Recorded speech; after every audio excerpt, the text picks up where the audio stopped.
Guys, dalam training kan, ada satu benda ni yang aku selalu terlepas pandang tau. Benda ni sangat penting, especially bila korang dah sampai satu level lain lah daripada beginner, mungkin korang dah ke amateur kan. Then korang kena ambil pot pasal benda ni. Nutrition bro. Korang kena ambil tahu sikit lah pasal nutrition ni. Aku bukan nutritionist, so aku tak boleh nak cerita banyak sangat pasal apa benda yang boleh, apa benda yang tak boleh.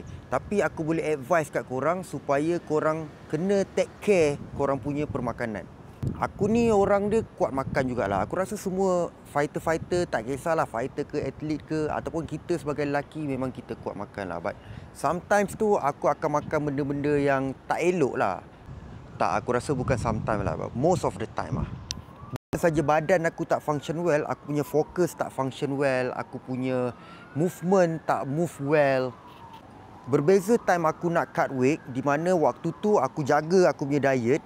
So bila aku jaga aku punya diet, aku punya badan perform well, aku punya fokus pun perform well. So korang pergilah belajar pasal nutrition sikit. Aku pun masih lagi belajar pasal nutrition ni, so that korang boleh perform masa korang training dan masa korang fight nanti. By the way, cuba korang share sikit makanan apa yang sedap lepas kita habis training. Mana tahu kita boleh sapedek sama-sama.